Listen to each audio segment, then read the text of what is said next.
permettez que je me lève pour présenter notre candidat. Bonjour à tous.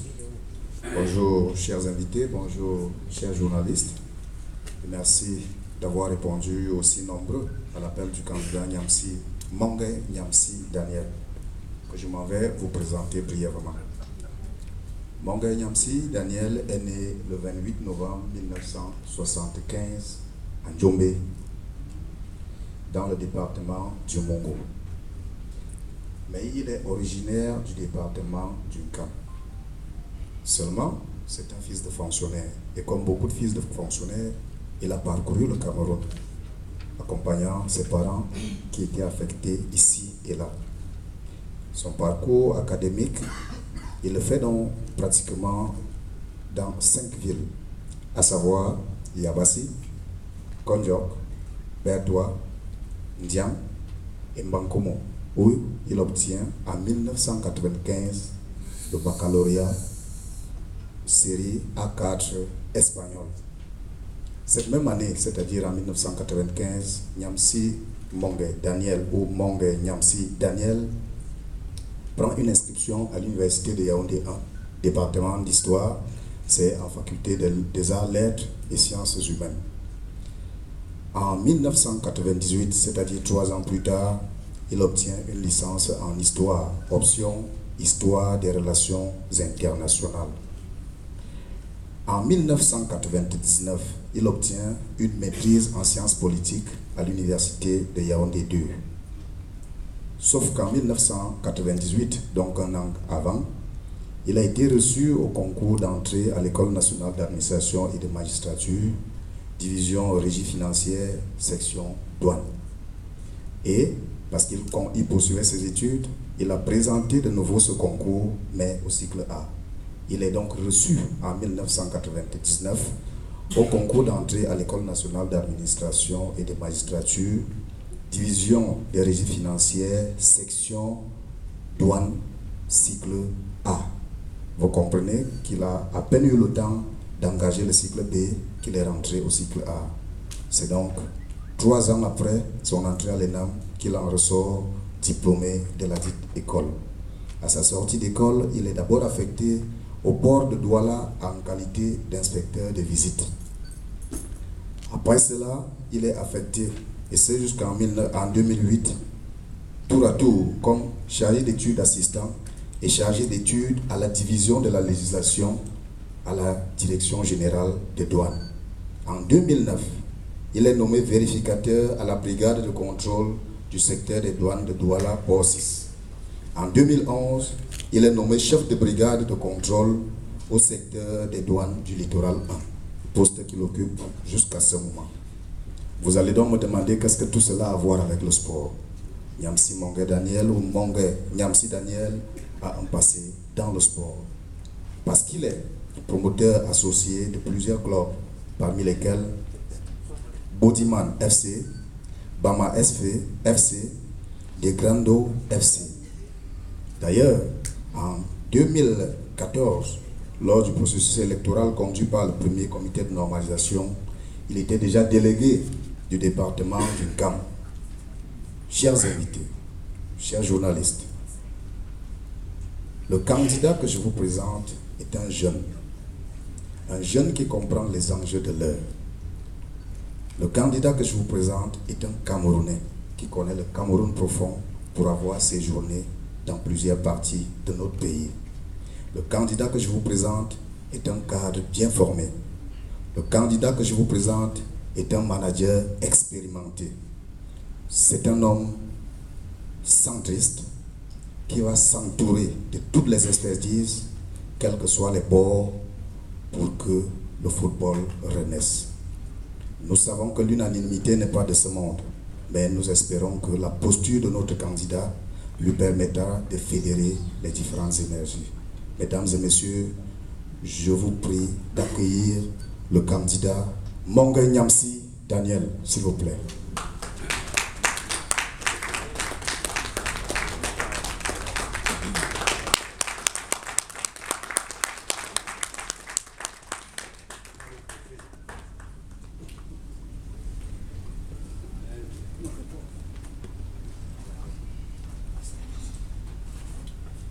Merci Pinon pour cette brillante présentation de la personne. Je peux comprendre qu'à un certain moment, c'est lequel qui parlait, parce que je voudrais quand même rappeler que Pinon est mon camarade de fac, donc vous pouvez comprendre toute la passion qu'il a présentée mon humble personne.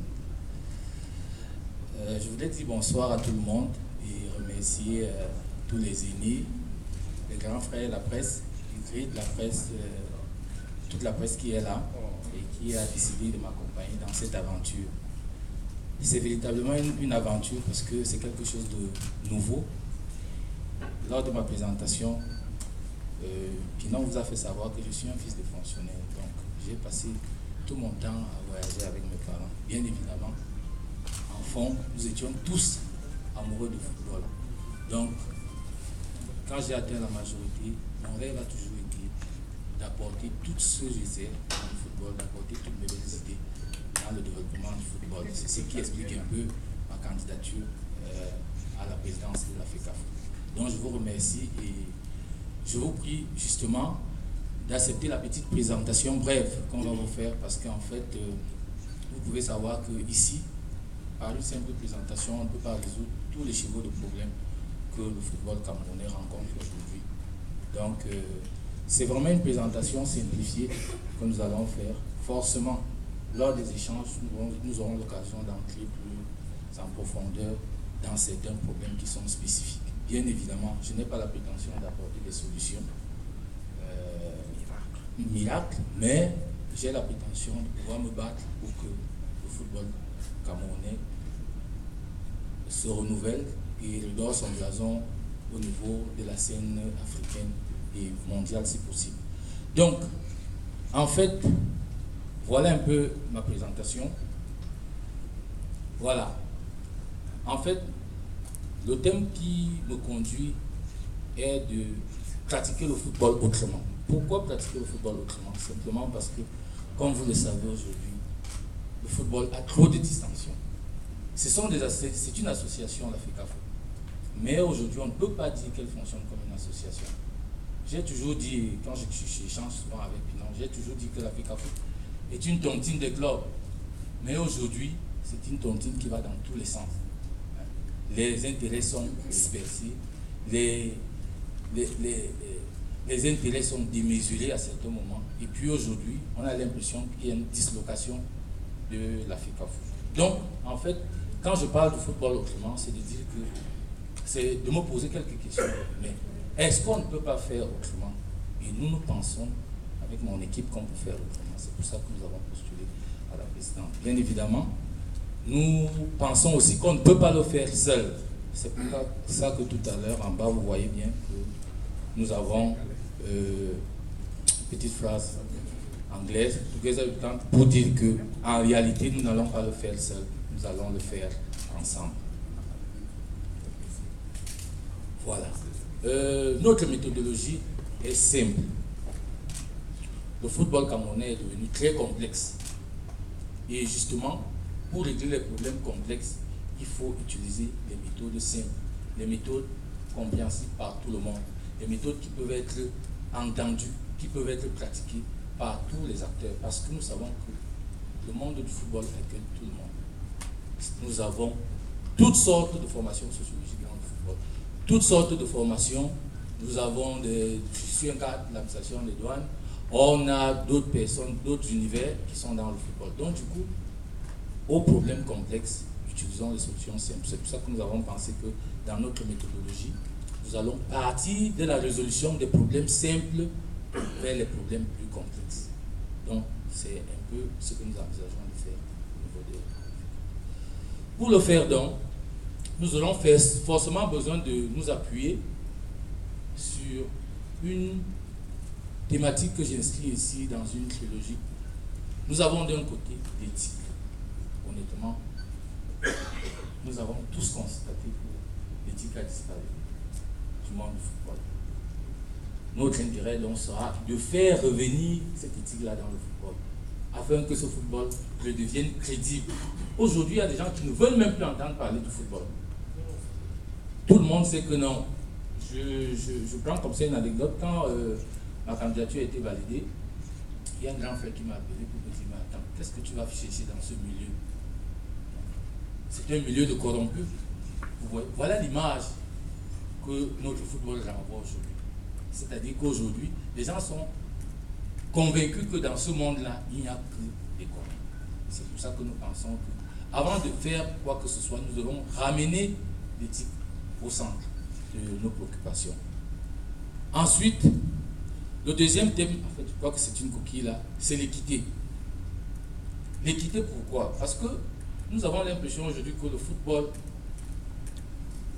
s'est déporté des stades vers les tribunaux. Parce que plusieurs personnes se sentent lésées. Parce que plusieurs personnes estiment que leurs intérêts sont bafoués. Nous avons donc pensé qu'en réalité, il faudrait ramener un peu plus d'éthique dans tout ce que nous allons pratiquer à l'Afrique, afin qu'on ait moins de conflits, afin que les gens se parlent, afin qu'on se comprenne. Et nous pensons qu'en mettant l'éthique au centre de nos préoccupations, nous avons de fortes chances de pouvoir faire le football autrement. Le troisième pilier sur lequel nous allons nous appuyer, c'est la transparence. Aujourd'hui, chaque fois que vous parlez à certains du football, ils vont vous dire que le football, c'est une caste. Des gens qui y sont ont peut-être signé des pactes. C'est devenu trop compliqué. Personne ne peut vous dire exactement avec clarté ce qui se passe à la FECAF. Et nous pensons justement que c'est parce qu'il y a moins de transparence. Peut-être qu'en ramenant la transparence, les gens, tout le monde saura à peu près ce qui se passe dans cette maison et pourra comprendre exactement l'orientation qui est donnée. Et avec cette transparence aussi, nous pensons que nous pourrons pratiquer et élaborer le football autrement que ce qui est fait aujourd'hui. Quelle est donc notre mission principale? Notre mission sera donc de réconcilier les acteurs du football camerounais pour redorer l'image du football sur les terrains et en dehors. Je ne vais pas vous faire une petite histoire sur le football aujourd'hui. Vous savez bien que c'est une véritable guerre qu'il y a à la FECAF. Ce sont des camps. On va vous dire ici à gauche que non, c'est l'UCAF qui combat contre la CFA. On va vous dire que non, ce sont les pros tels qui combattent contre les amateurs. Honnêtement, à certains moments, vous vous demandez si c'est véritablement une association. Pourtant, quand on lit bien l'article 4 des statuts de la FECAF, on doit comprendre que la fédération doit préserver l'intérêt de ses membres. Or, nous avons l'impression qu'aujourd'hui, cette préservation a disparu et un champ de guerre s'est installé là. Donc, le premier objectif ou la première mission que nous allons mener sera de réconcilier. Vraiment en réconciliant aussi. C'est pour dire, comme M. Pinon l'a signalé tout à l'heure, que nous sommes au centre. Nous essayons de prendre ce qui est bon de gauche, ce qui est bon à gauche et ce qui est bon à droite. Nous, bien évidemment, nous allons repousser ce qui est mauvais.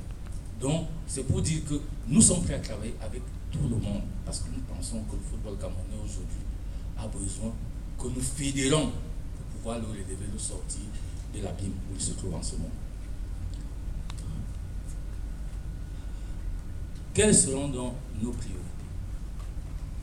Pour faire le football autrement, nous avons pensé que parmi les priorités que nous devons avoir, c'est l'amélioration du cadre de travail, c'est-à-dire créer un cadre de travail adéquat et décent. Allez dans nos ligues aujourd'hui, même dans les plus grandes métropoles, allez à Yaoundé, allez à Douala, demandez qu'on vous monte le siège. Honnêtement, vous aurez des problèmes à reconnaître que c'est cette maison-là qui place autant d'argent. Je ne veux pas parler des ligues départementales, c'est autre chose. Vous allez carrément trouver certaines ligues départementales qui sont basées dans des domiciles des membres. C'est une véritable catastrophe. Le mal arrière des voitures. C'est une véritable catastrophe. Donc, nous pensons effectivement que pour commencer à faire le football autrement, pour commencer à penser ou à repenser le football autrement, il faut déjà améliorer le cadre du travail des agents qui travaillent pour ce football. Ensuite, nous allons forcément nous attaquer à l'administration. Parce qu'on ne peut pas imaginer un football sans administration.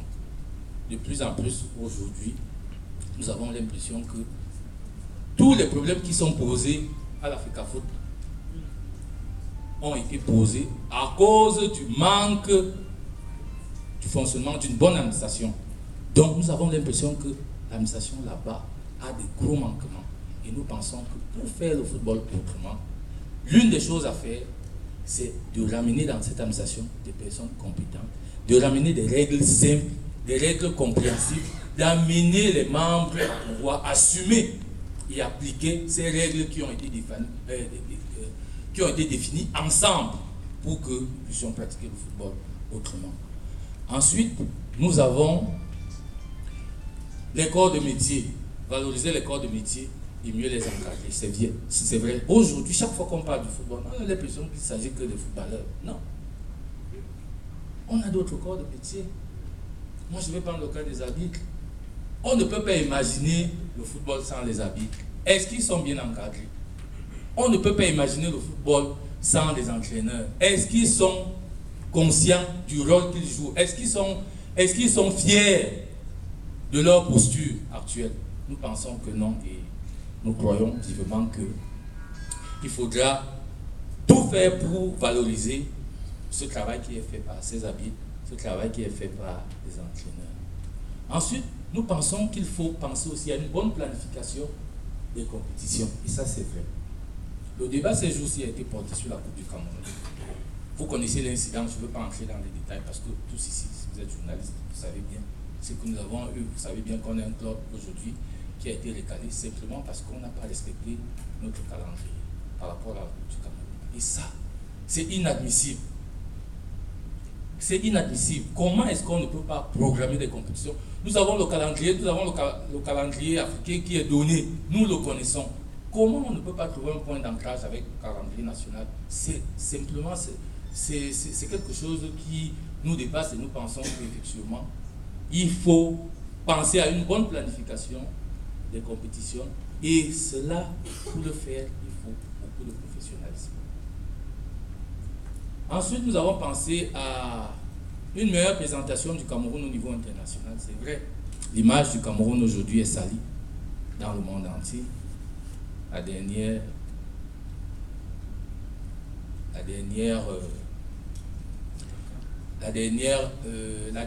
mauvaise image, si je peux dire ainsi, ou alors la très mauvaise information que nous avons eue ces derniers jours, vous savez, c'est le retrait de la CAN. Ça fait mal de parler de ça, mais c'est comme ça. Ce sont des choses qui portent des griefs énormes à notre image de marque. Donc, nous pensons que, honnêtement, si nous appliquons un peu ces quelques priorités, il y a de fortes chances que nous puissions améliorer l'image du Cameroun à l'extérieur sur le plan footballistique.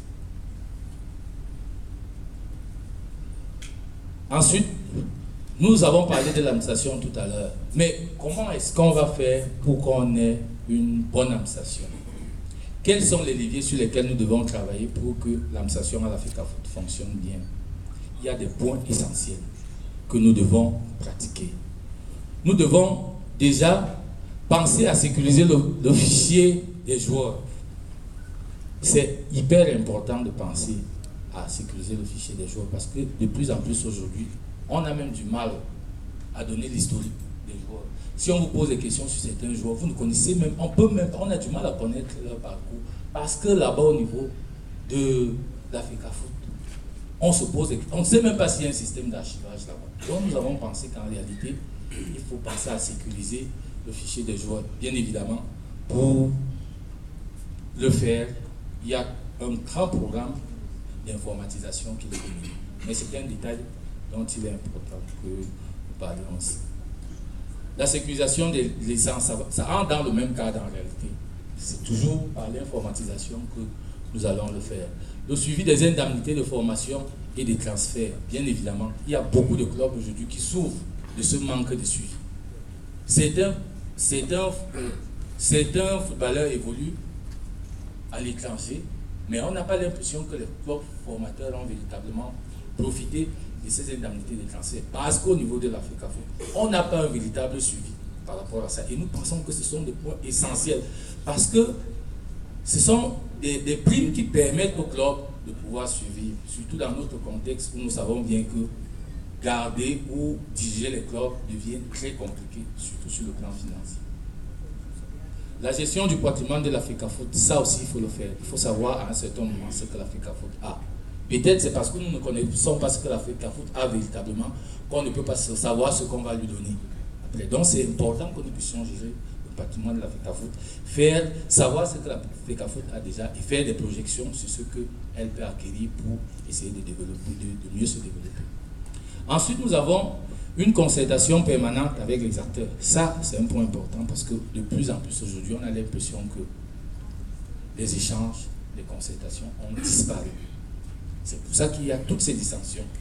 Nous pensons qu'il est important de ramener la concertation au centre afin que des personnes d'une même association, nous sommes en train de parler là des gens qui ont créé une association, mais qui n'arrivent plus à se parler en face, afin qu'avec le temps, on puisse se parler, qu'on évite de porter les problèmes vers les juridictions extérieures. Ensuite, nous avons la mise en place des outils de gestion modernes, bien évidemment. Sylvain, s'il te plaît. Sylvain. La mise en place des outils de gestion modernes de la fédération, bien évidemment. Quand je parle des outils modernes ici, je fais bien allusion à l'informatisation, parce que nous pensons qu'avec l'informatisation, nous pouvons bien gérer le système d'archivage, nous pouvons bien gérer le système de suivi des clubs, nous pouvons même bien gérer le système de suivi des joueurs. La promotion et la protection des droits des auteurs. Oui, merci. Oui, on a l'impression aujourd'hui que les footballeurs ne vivent pas de leur travail. On a l'impression aujourd'hui qu'ils ne se sentent pas protégés. Donc, on pense qu'avec le temps, il faudrait penser à ça de telle sorte que l'image que ces footballeurs portent puisse avoir des rentrées. C'est possible. Parce que derrière la protection, il y a toujours des primes qui peuvent se dégager. Ensuite, nous avons donc, parlant des corps de métier, il faut améliorer leur structuration. On a l'impression aujourd'hui que les corps de métier évoluent dans tous les sens. C'est-à-dire qu'on ne sait même pas, il n'y a aucune cohésion dans leur programme, aucune cohésion, on ne sait pas comment est-ce qu'ils font pour se perfectionner. Donc, on pense qu'avec le temps, il faut s'asseoir avec ses membres et puis essayer d'améliorer leur structuration. Renforcer aussi leurs capacités, ça c'est vrai. De plus en plus aujourd'hui, quand on parle au cas des arbitres, on a l'impression qu'ils doivent, on a l'impression qu'ils doivent être formés, encore formés et toujours être formés. De toutes les manières, on pense qu'un recyclage permanent peut être important pour ces personnes. En dehors des arbitres, il y a même des entraîneurs aussi. Il faut penser à valoriser les entraîneurs. De plus en plus aujourd'hui, on a l'impression qu'on ne peut pas avoir des entraîneurs camerounais parce que nous sommes conscients du fait qu'on n'a pas veillé à leur formation. Or, si nous pensons qu'ils forment un maillon important du système, il est important aussi que nous puissions penser à les former tout le temps.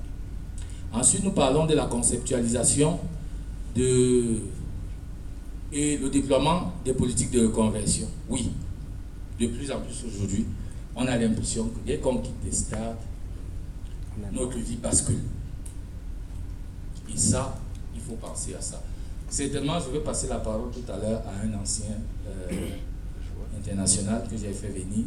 C'était justement par rapport à ce point, pour qu'on comprenne la nécessité qu'on a à encadrer ceux qui ont porté, ceux qui nous ont fait vibrer pendant longtemps. Parce que ce sont des êtres humains qui ont aussi des problèmes, les mêmes problèmes que nous avons, et qui, après cette activité, ont une vie.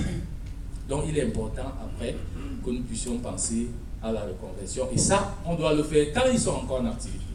Il faut qu'ils apprennent, qu'ils sachent qu'aujourd'hui, ils sont sur les stades, mais demain, ils ne seront plus sur les stades. Il faut bien qu'ils sachent ce qu'ils pourront faire.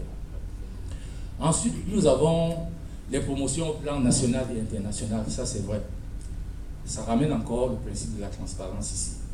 De plus en plus, il y a des amis qui pensent qu'ils travaillent bien, mais n'ont pas l'impression qu'ils sont promus.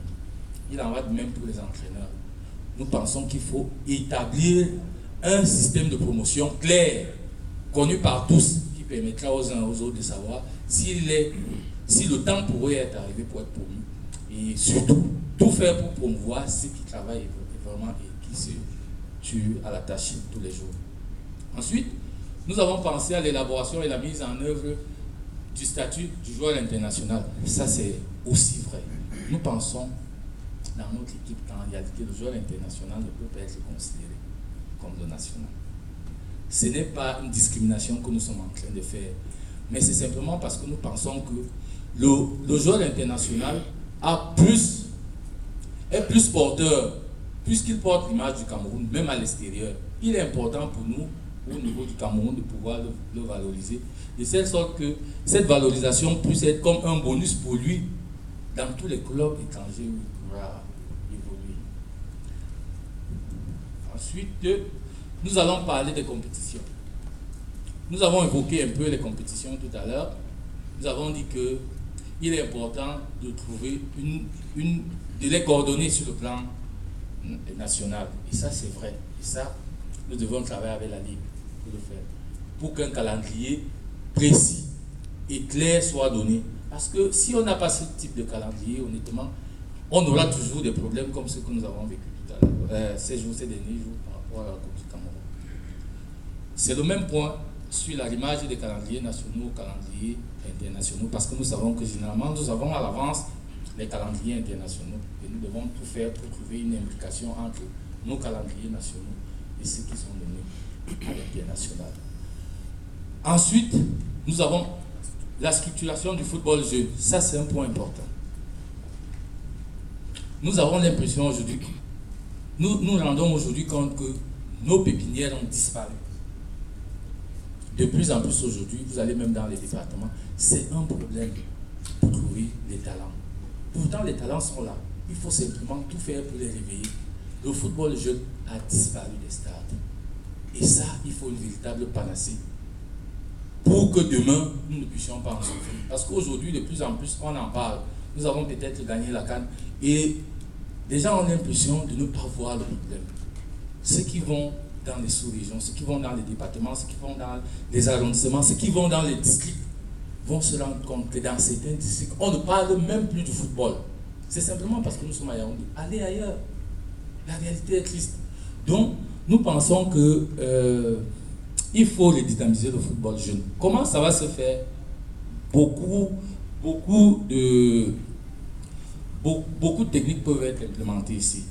Et j'ai évoqué ici le partenariat avec la FENASCO. Ça, c'est vrai parce que la FENASCO fait vivre le football jeune. Peut-être qu'au niveau de l'Africa Foot aujourd'hui, nous n'avons pas encore trouvé la formule. Mais nous pouvons déjà commencer à collaborer avec la FENASCO pour pouvoir commencer à lancer les mécanismes afin de réveiller ces jeunes qui en réalité sont la pépinière et qui vont certainement représenter le monde footballistique demain. Ensuite, c'est le même cas pour le football féminin, pour le beach soccer, le futsal. Le futsal a carrément disparu. Est-ce qu'il faut travailler avec les mairies pour pouvoir l'inventer?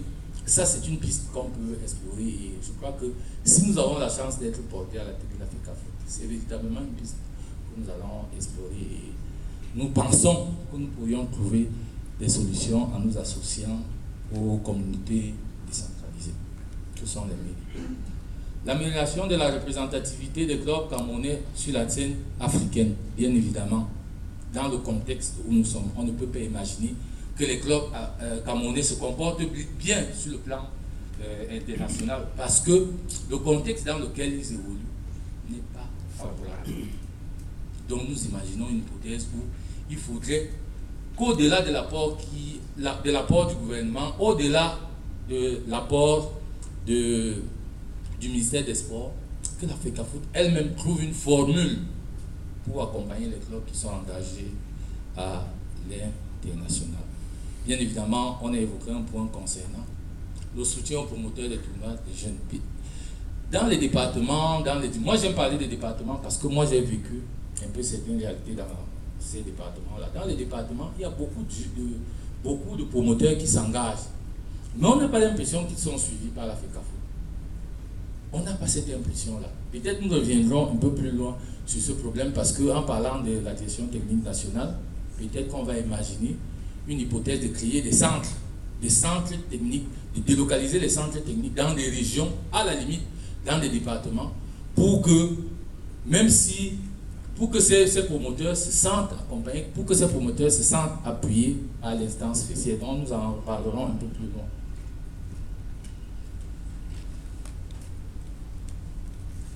L'image du football camerounais. Améliorer les conditions de travail, de vie des joueurs et encadrer des équipes nationales du Cameroun. Ça, c'est vrai aussi. on a souvent l'impression, et ça c'est un problème qu'il faut prendre sur le plan global, on a souvent l'impression que les joueurs camerounais ne sont pas assez épanouis. Est-ce que la faute revient au club? C'est possible, mais nous pensons aussi que la FECAFOOT a son rôle, a son mot à dire dans l'épanouissement des joueurs. Moderniser la gestion des équipes nationales, ça aussi c'est vrai. Il faut penser à concevoir la gestion de ces équipes autrement que ce qui est fait aujourd'hui. Lors des débats, forcément, nous entrons un peu plus en profondeur. Nous avons aussi pensé à moderniser la gestion des prix et des moyens de paiement. Ça, c'est tellement criard. Honnêtement, quand aujourd'hui au Cameroun, on parle encore de porter des sacs d'argent pour payer les joueurs, ça choque quand même. Ça choque. Et on le dit comme ça, sur les plateaux de télé, sans crainte, sans honte. Nous pensons qu'il y a meilleure manière de faire et c'est pour cela que nous avons soulevé ce point. Bien évidemment, il faut promouvoir le label Lion Indomptable. C'est pour dire qu'en réalité, nous devons commencer à promouvoir ce label dès les petites structures. Je veux dire, depuis les minimes. Chaque fois que nous allons sentir que des personnes, que ce soit des encadreurs ou les joueurs, portent ce label, il est important que ces personnes se sentent accompagnées. Or, nous n'avons pas l'impression qu'aujourd'hui, c'est fait. Établir des partenariats avec d'autres fédérations, bien évidemment, ça c'est aussi une priorité parce qu'en réalité, quand moi je parle de ça, je pense beaucoup plus aux entraîneurs. Parfois, nous n'avons pas toutes les structures pour pouvoir bien les former, même les habits. Parfois, nous n'avons pas toutes les structures, mais tout à côté, nous avons des fédérations qui sont assez avancées dans ce domaine. Il est possible. N'oublions pas que, autant la FECAFOOT est une association des clubs, mais tout au-dessus, il y a aussi une association qui rassemble toutes les fédérations. Donc, c'est une tontine par échelle. Donc, dans ce cadre-là, on peut facilement chercher des partenariats avec des pays un peu plus avancés pour que de temps en temps, on puisse assister au recyclage des entraîneurs, qu'on puisse assister, n'est-ce pas, au recyclage des arbitres. Mener des actions marketing, bien évidemment. Il faut toujours tout faire pour appuyer, pour chercher à appuyer les clubs. Et ça, ce sont aussi des hypothèses qu'on peut imaginer dans le cadre de l'action que nous aurons à mener si jamais nous sommes portés à la tête de la FECAFOOT. Promouvoir les compétences nationales, ça c'est évident. On parlait encore de ça lors du point précédent. Donc, il faudrait que les joueurs, les arbitres, les entraîneurs, les médecins se sentent valorisés. On n'a pas l'impression aujourd'hui que c'est le cas. Parlant maintenant des équipes nationales, il faut penser à une réorganisation de la direction technique nationale dans ses missions et ses fonctionnements. C'est vrai que dans son fonctionnement aujourd'hui, on a l'impression que la DTN est un peu liée. On a aussi l'impression qu'elle ne se déploie pas assez sur toute l'étendue du territoire. Chaque fois qu'on parle de la DTN, on se limite à Yaoundé, parfois à Douala, alors que nous pensons que ces missions peuvent être plus étendues dans l'arrière-zone. La nomination des staffs compétents, bien évidemment, c'est aussi une problématique. On a souvent l'impression que les staffs qui sont portés à la tête de nos équipes sont souvent contestés. Peut-être c'est parce que nous n'arrivons pas à établir des règles claires. Il faudra peut-être qu'on le fasse pour que les staffs qui seront portés à leur tête soient des personnes compétentes.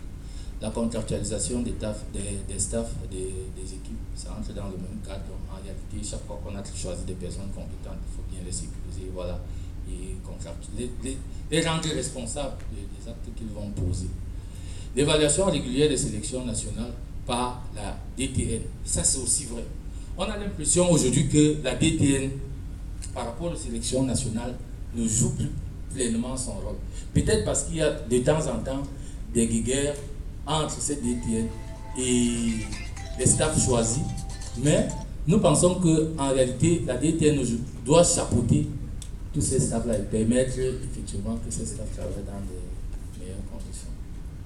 Le suivi des différentes catégories de sélection nationale, bien évidemment ici, il s'agit de ne pas créer une certaine partialité dans le suivi. que ce soit des minimes, des cadets, il faudrait vraiment que, à toutes les échelles, que ces équipes se sentent encadrées et qu'elles soient suivies. Voilà. Voilà de manière brève, vraiment, la présentation qu'on avait à vous faire. C'est vraiment une présentation simplifiée. Forcément, au cours des débats, nous entrerons dans certains points précis. Je vous remercie pour votre aimable attention.